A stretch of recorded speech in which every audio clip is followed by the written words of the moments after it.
A census taker once tried to test me.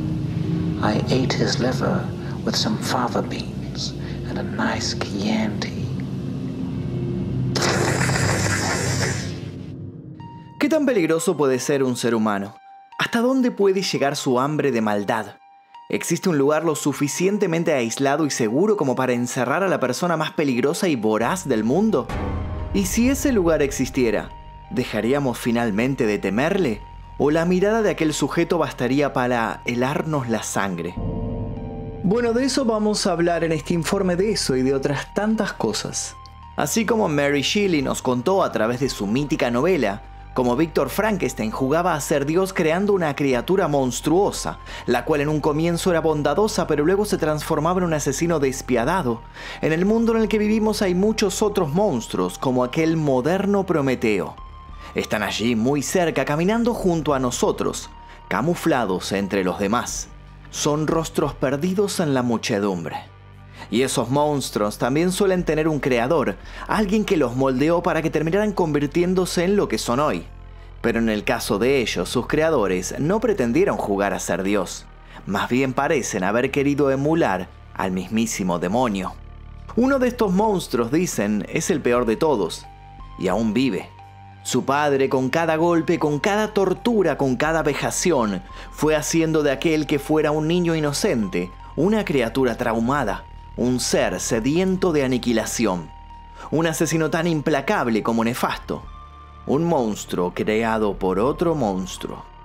Y así como Mary Shelley llevó a su criatura aberrante hasta las cercanías del Polo Norte para aislarlo definitivamente, ¿dónde enviar a este otro monstruo? Este que no pertenece a las páginas de la ficción, sino que es parte de nuestro mundo.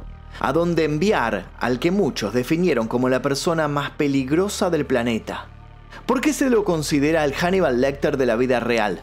¿Por qué hay para él una celda especial digna de una película de horror? Cualquiera que esté cerca de él asegura corre peligro de muerte.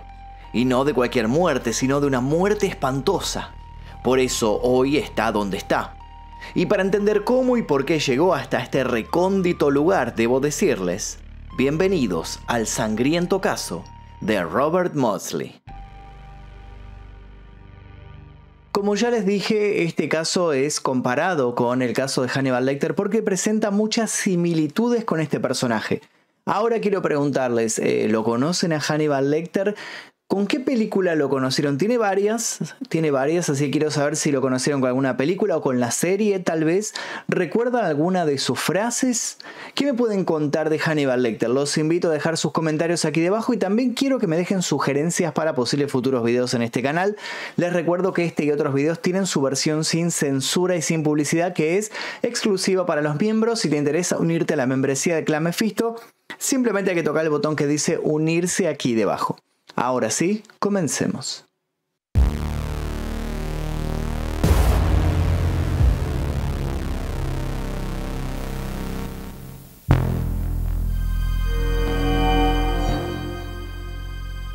Dios mío, ¿quién hizo esto? Cierta tarde de 1978, uno de los guardias de la prisión de Wakefield, un edificio penitenciario para delincuentes de máxima peligrosidad a orillas del río Calder, en West Yorkshire, Inglaterra, realizaba su recorrido de rutina. Mientras controlaba que todo estuviera en orden, de pronto escuchó un ruido en uno de los pabellones. Parecían golpes y algo parecido a un grito ahogado. La cacofonía de aquel antiguo edificio lo había engañado varias veces, haciéndolo poner en alerta cuando al final solo se trataba de uno o dos gatos. Sin embargo, no le costaba nada investigar, de hecho estaba un poco aburrido. El guardia se encaminó hacia el lugar desde donde creía que habían provenido aquellos sonidos, sin prisa. Sin embargo, aquella tranquilidad empezó a disolverse cuando notó que por debajo de la puerta de una de las celdas se escurría un líquido espeso y rojo que a todas vistas era sangre. Sus alarmas se encendieron de inmediato. Cuando el guardia se asomó al interior del pequeño cubículo, hizo un descubrimiento que luego reviviría en sus próximas y vívidas pesadillas.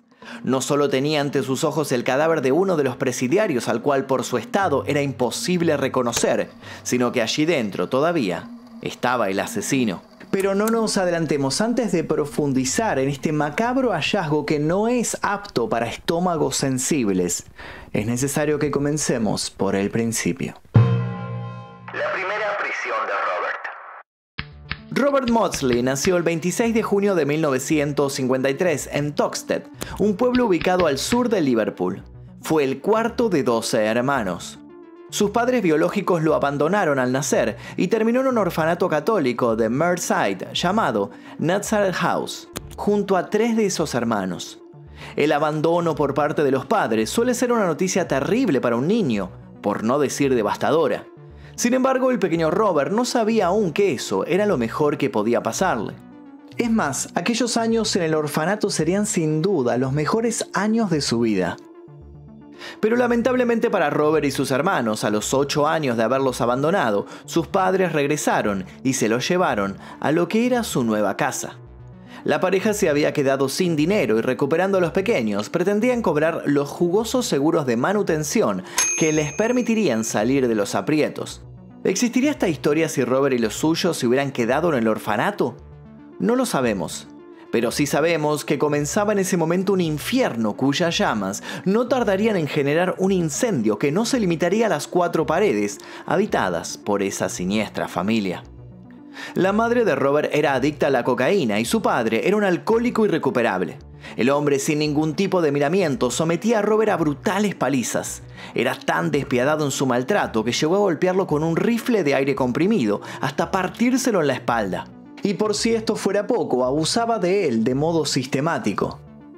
La pareja mantenía a Robert encerrado en su habitación, como si la misma fuera una suerte de jaula. Él mismo recordaría en una de sus declaraciones que llegó a estar en aquel cuarto durante 6 meses. Toda una eternidad para un niño, o para cualquiera. Hablamos de casi 200 días sin ver la luz, sin tener contactos con otros, sin percibir un atisbo de esperanzas. Durante esas interminables horas, su padre solo abría la puerta para golpearlo o hacerle cosas peores. Repetidamente se aparecía para proyectar su brutal sombra sobre aquel indefenso pequeño. Con cada golpe de su padre, con cada abuso, el inocente y bondadoso Robert se enterraba más y más, y era reemplazado poco a poco por el otro Robert, el monstruo. Una de las monjas que lo cuidó en el orfanato llegó a decir de Robert: era un muy buen niño, no era un loco. Era uno de los chicos que mejor se portaba. La misma mujer diría con lágrimas en los ojos: me entristece saber en lo que se convirtió. Porque sí, Robert estaba a punto de convertirse en quizás algo peor que su progenitor. Voces de venganza. A finales de la década del 60, el padre de Robert comenzó a darse cuenta de que el monstruo que había creado podía volverse en contra de él, por lo que decidió llevarlo a un centro de menores y dejarlo allí. Así, con 16 años cumplidos, Robert parecía haber escapado definitivamente de todo su tormento. Pero las heridas que cargaba, sobre todo esas que todavía latían en su mente, iban a arrastrarlo a un infierno, el infierno de las drogas. En aquel internado, el adolescente Robert se hizo asiduo consumidor de cocaína y de marihuana. Y entonces, para poder comprar aquellas sustancias que consumía, tuvo que dedicarse a la prostitución. La vida de Robert se volvió un calvario. Mientras la mayoría de los adolescentes que se paseaban por las calles de Londres disfrutaban de su juventud y comenzaban a proyectar su vida de adultos, Robert, en esas mismas calles, ofrecía su cuerpo a cambio de dinero. Y cuando conseguía un buen monto, iba e intercambiaba los billetes por todo lo que pudiera alimentar su creciente adicción. Adicción que le servía para calmar pensamientos oscuros que se cerraban sobre sí como cargadísimas nubes de tormenta. En aquella época, Robert, totalmente deprimido y agotado, intentó quitarse la vida 3 veces, pero las voces en su cabeza lo salvaron. Sí, comenzó a escucharlas en aquel centro de menores. Eran voces que le hablaban, que le decían una y otra vez que debía encontrar a sus padres. ¿Encontrarlos para pedirles respuestas? ¿Encontrarlos para exigirles que le pidieran disculpas? No. Quería encontrarlos para acabar con ellos y las voces habían sido muy claras. Solo iban a abandonarlo si él cumplía esa misión. Pero los padres de Robert se habían alejado de su hijo, y ahora sí, para siempre. Y con el paso del tiempo las voces se volvieron más y más insistentes.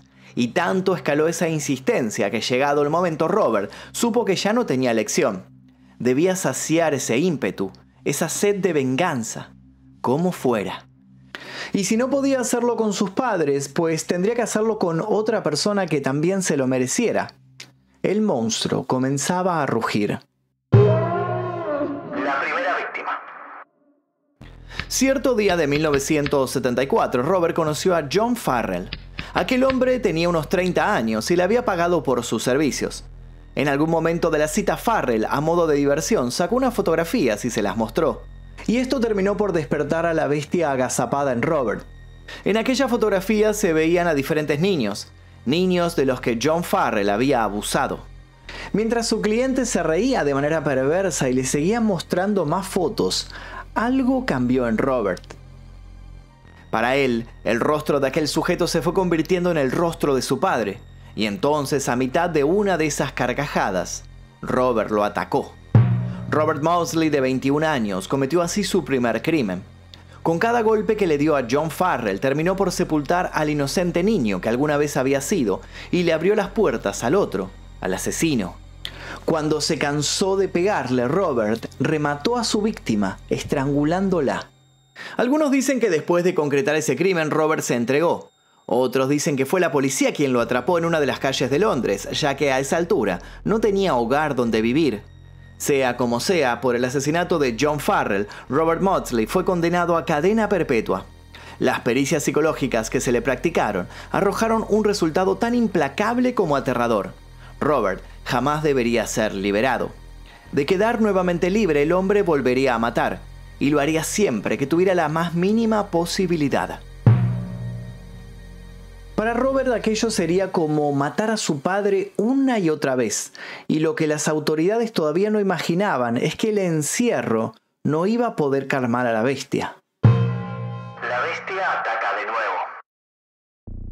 Pocos lugares más inquietantes que los hospitales y psiquiátricos de antaño, y uno de ellos, sin lugar a dudas, se trata del Hospital de Alta Seguridad de Broadmoor, uno de los más antiguos de Inglaterra.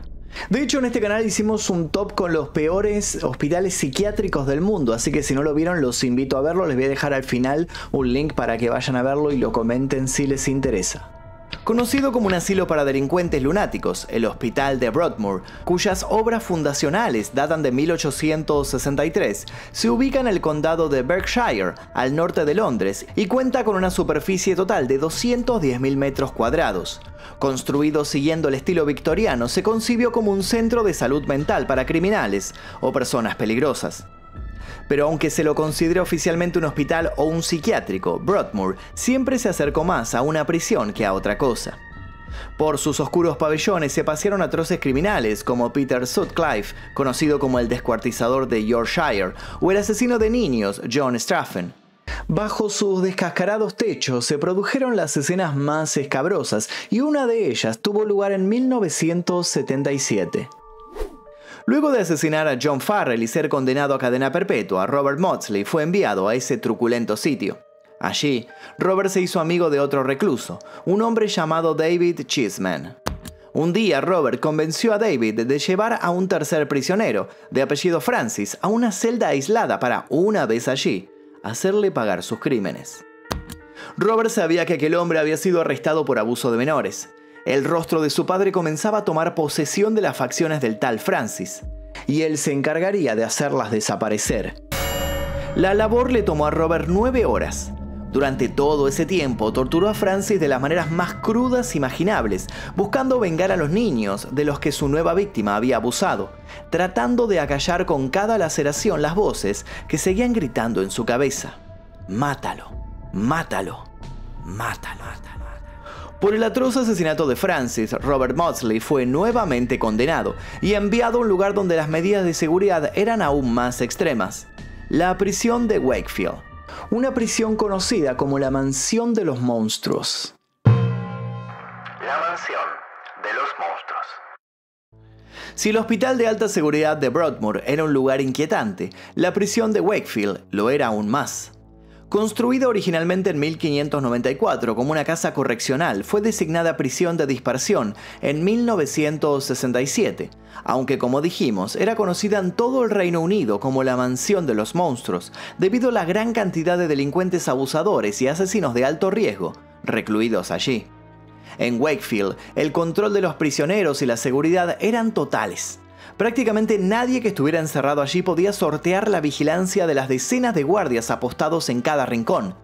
Nadie salvo Robert Maudsley, claro. Uno de aquellos guardias nunca olvidará cierta tarde del año 1978. Antes de que cayera la noche, el carcelero decidió investigar unos golpes lejanos que creyó haber escuchado. Su percepción lo llevó hasta uno de los pabellones, donde descubrió un rastro de sangre que lo condujo a una de las celdas. De haber sabido lo que se ocultaba en ese cuarto, aquel guardia nunca se hubiera asomado, pues la escena que presenciaría le quedaría grabada en la retina para toda la vida. Había sido testigo de muchas brutalidades en su carrera como guardiacárcel, pero aquello sobrepasaba todo. Y es así como nuestra historia vuelve al principio. El banquete. Aquel día de 1978, Robert Maudsley salió de su celda decidido a terminar con su abstinencia de muerte. Su plan consistía en matar a 7 de los prisioneros que lo acompañaban en Wakefield.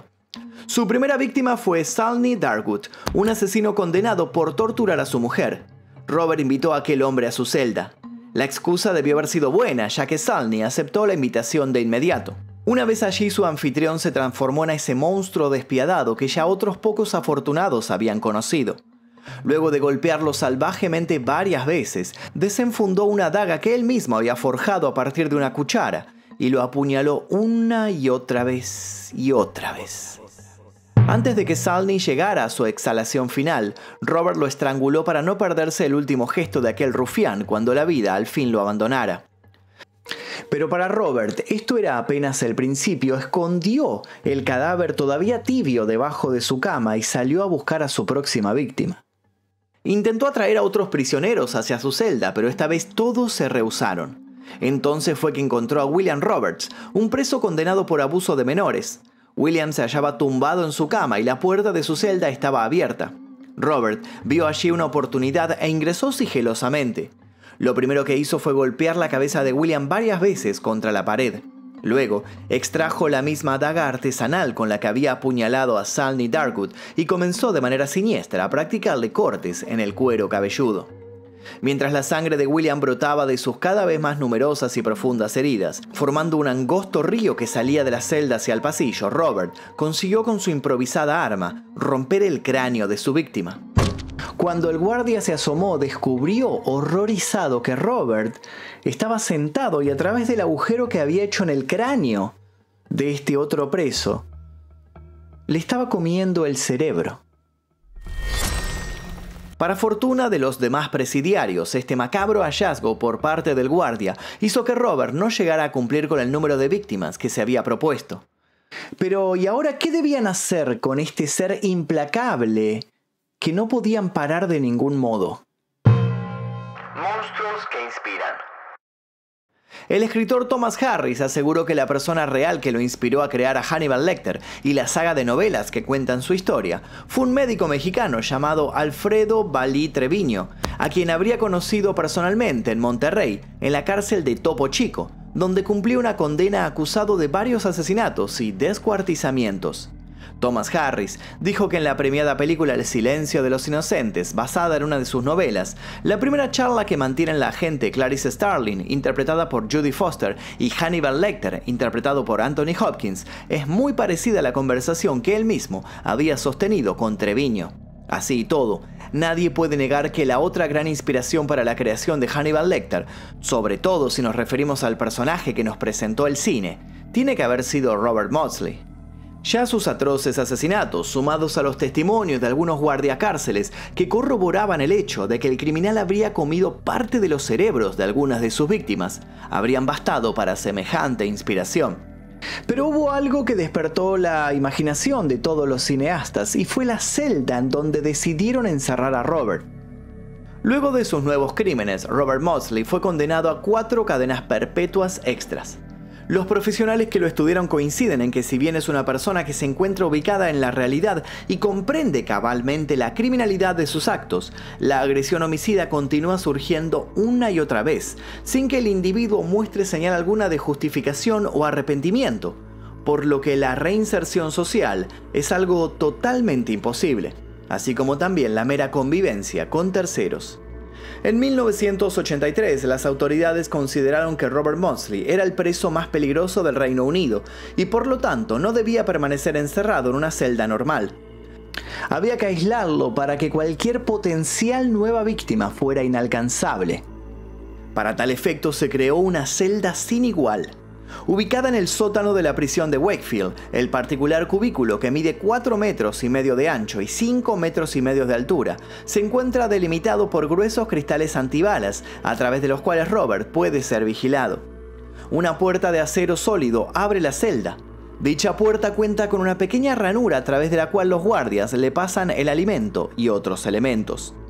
En el interior de la celda solo hay una mesa y una silla, ambas hechas de cartón comprimido, y un inodoro y un lavabo, los dos atornillados al suelo.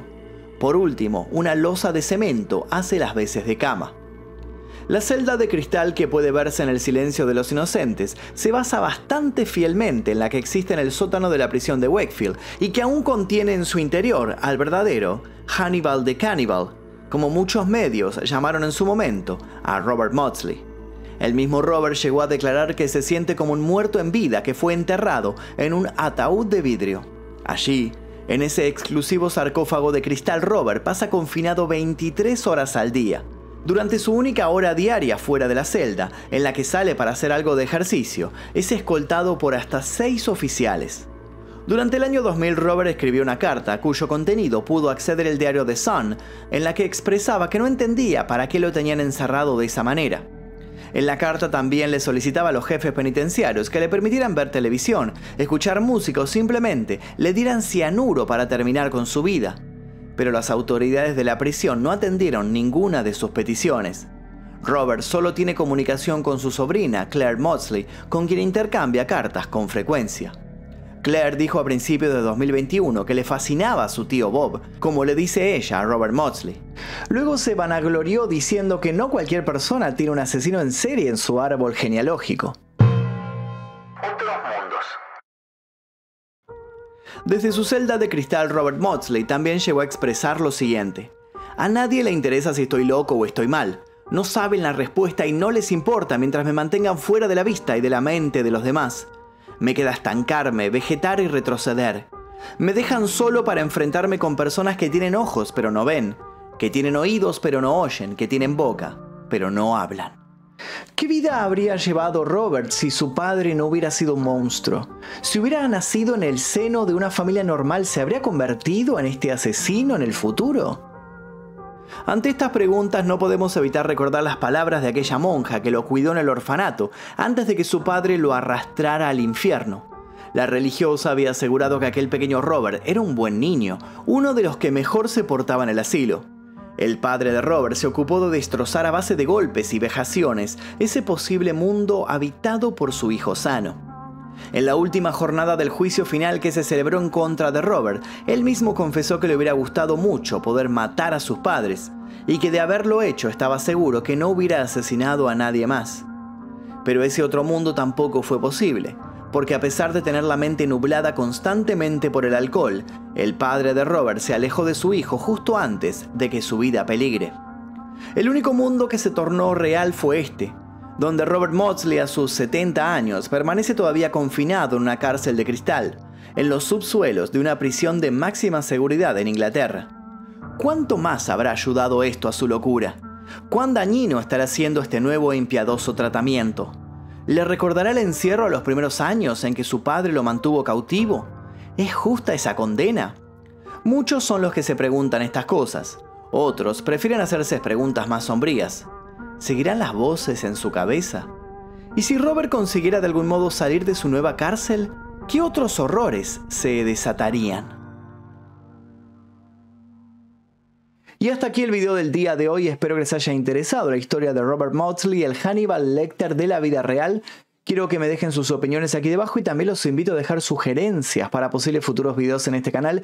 Quiero agradecer a todos y cada uno de los miembros del clan Mephisto que aparecen aquí a mi costado, porque gracias a ellos es que podemos realizar videos que muchas veces son desmonetizados y ocultados en las recomendaciones de YouTube. Les voy a dejar un par de videos aquí para que sigan haciendo maratón, y sin nada más que decir me despido. Mi nombre es Magnum Mephisto y nos veremos seguramente en el próximo video. Adiós.